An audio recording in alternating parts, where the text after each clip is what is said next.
त्रिलोचन बाबू घुम থেকে উঠেছেন? আমি একটু দেখা করব। नायब बाबू, हाँ हाँ आप जाइए जाइए, अभी तो कत्ता बाबू के साथ कराई जाए अभी तो आ गया, बरंदा पर खड़ा है। अच्छा आप जाइए। যাবো? हाँ हाँ जरूर जाइए आप।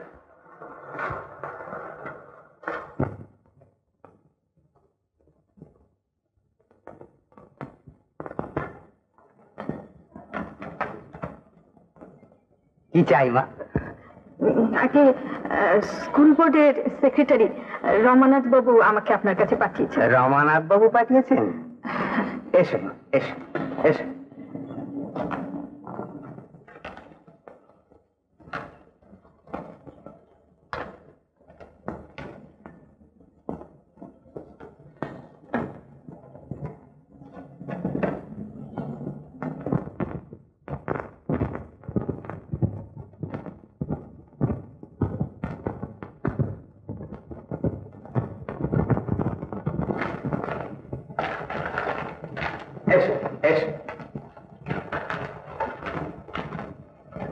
বস।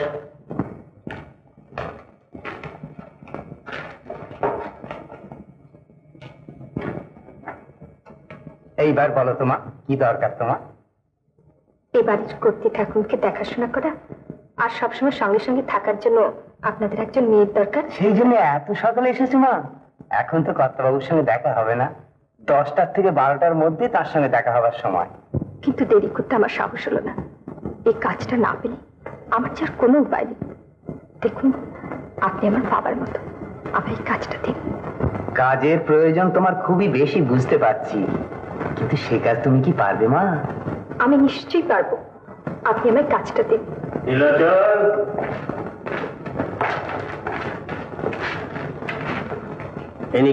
কি জানেন?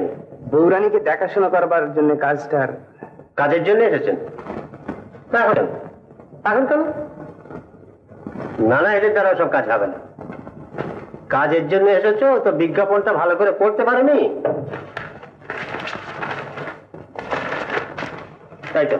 কি লেখা রয়েছে দেখো, কি লেখা রয়েছে? 10টা থেকে 12টার মধ্যে দেখা হবে।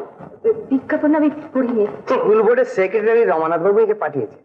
কতবার না তোমাকে আমি বলেছি ত্রিলোচন যে এই কাজের জন্য একজন বয়স্কা বিবাহিতা মহিলা দরকার।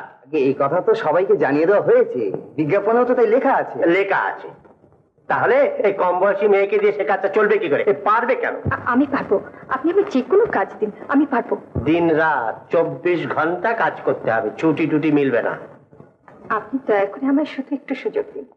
আমি ছুটি চাই না, দিন রাত সব সময় কাজ করতে আমি প্রস্তুত। আগে দরকার যখন বৌরানীর, আর তিনি যদি মনে করেন রেখে দিয়ে চলবে, তাহলে তাছাড়া স্কুল বোর্ডের সেক্রেটারি যখন পাঠিয়েছেন তখন জেনে শুনেই পাঠিয়েছেন, এই তো?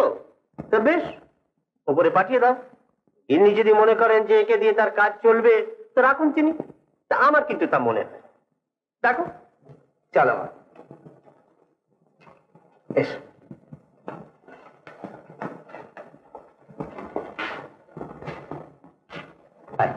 আপনি এই কথা কেন বলছেন?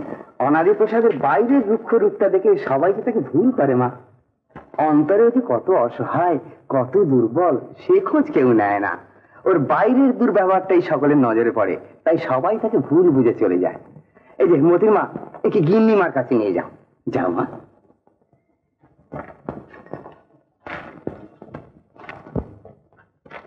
ত্রিলোচন, আমি বলছি ও পারবে না, ওকে দিয়ে হবে না। বয়স তো অল্প। বেশি বয়সের দুজনকে তো এর আগে রেখে দেখা গেছে, কেউই বোঠানের মনের মতন হয়নি।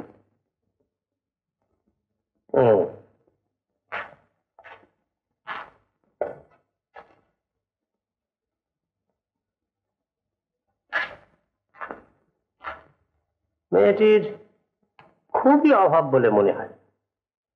দেখেছো, হাতে দুগাছা কাঁচের চুড়ি ছাড়ার কিছু নেই, পরনের শাড়িটাও আধময়লা। তো বটেই, এই বয়সে স্বামী সংসার ছেড়ে এই কাজের খোঁজে এসেছে, নিশ্চয়ই বিপদে পড়েছে। কিন্তু বয়স থেকে তো খুব বেশি দিন বিবাহ হয়েছে বলে মনে হয় না। ত্রিলোচন, তুমি এক কাজ করো, তুমি বরং ওই নিয়ে নাও, কাজ তুমি ওর কাছ থেকে খুব পাবে। কাজের যখন ওর এত দরকার, তখন কাজটা বজায় রাখবার জন্য যথেষ্ট লোক থাকবে। আর তাছাড়া শিক্ষা প্রতিষ্ঠানের সম্পাদক যখন ওকে পাঠিয়েছেন, যোগ্যতা ওর নিশ্চয়ই আছে। আমি বোঝানোর কাছে যাচ্ছি, যদি ওর পছন্দ হয়ে থাকে আমি এখনই সমস্ত ব্যবস্থা করে যাও যাও।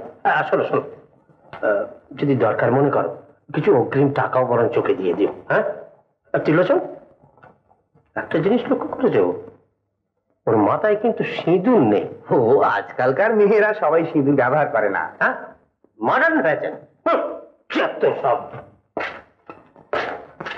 হ্যাঁ মা, তুমি সিঁদুর পরোনি কেন? এতে যে স্বামীর অকল্যাণ হয়। কিন্তু আমার তো স্বামী পছন্দ করেন না বুঝি? তোমাদের বয়সে এরকম ধারণা অনেকেরই থাকে, কিন্তু মা যত বয়স হবে বুঝতে পারবে বিবাহিত জীবনে এর চেয়ে বড় সত্যি আর কিচ্ছু নেই। এই অতি চিহ্ন শাখা সিঁদুর, এই তো হলো মেয়েদের আসল রূপ, আসল গর্ব। তোমার স্বামী কি করেন? হ্যাঁ বলছিলাম কি, তোমার স্বামী কি কাজ করেন? উনি উনি মানে এখন এই দেখো, আমারই তো ভুল। তোমার স্বামী যদি কাজ করতেন তাহলে ঘর সংসার ফেলে তুমি এখানে চাকরি করতে আসবে। তা মা, এতে লজ্জা পাওয়ার তো কিচ্ছু নেই। স্বামীর দুঃসময়ে দূরে দাঁড়িয়ে না থেকে নিজের মাথায় সব দায়িত্ব তুলে নিয়েছো, এই তো হলো সত্যিকারের সহধর্মিণীর কাজ। তোমার ছেলে পুলে? না না, মানে একটু সেদিন।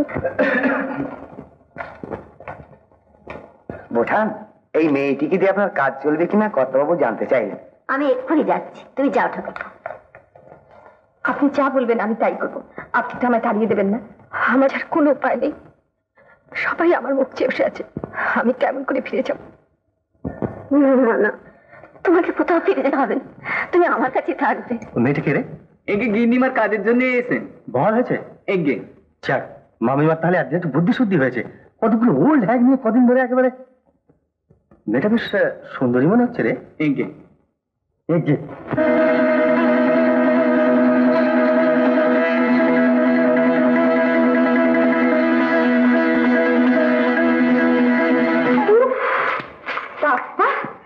বাঁচলাম, যা রোদ বাইরে। মনিদা, চাকরিটা তো হয়ে গেল, আজ বিকেলেই চলে যাচ্ছি। তুমিও বাঁচলে, বাইরে ঠান্ডা মেঝেতে শুয়ে রাত কাটাতে হবে না। চাকরি হয়েছে? সত্যি তুমি আমার জন্য অনেক কষ্ট করেছো, মাইনে পেলেই তোমায় প্রথম খাওয়াবো। আরে এসব তোমার একটা ছবি বুঝি? কাল তো সব কিছুই লক্ষ্য করিনি। বাবা চমৎকার, দেখো আমার একটা ছবি এঁকে দেওয়া যায়, বুঝলেন? রাম রাম রাম রাম, ঘরটাকে কি করে রেখেছো? এগুলো কি মানুষ থাকতে পারে? আমি তর্ক করতে চাই না, যা বলছি তাই করো। যাও বারান্দা গিয়ে দাও। তুমি একটু নোংরা দু চোখকে দেখতে।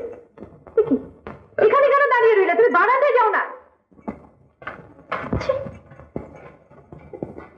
ছাঁটাটা কোথায় গেল?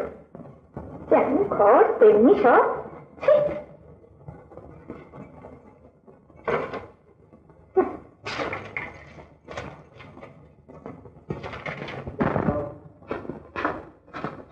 মনিদা একবার এদিকে এসো তো। মনিদা, ও মনিদা, একবার এদিকে এসো। সে কোথায় খাবার দিয়ে এসেছে তো রামু? হ্যাঁ দিদিমণি, ঢাকা দিয়ে যেতে। ঢাকা দিয়ে গেল, তোমার নিয়ে আর পারি না বাবু।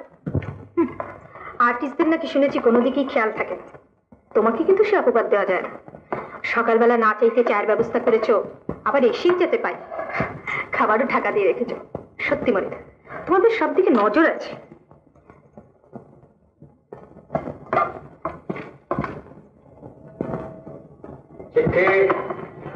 ও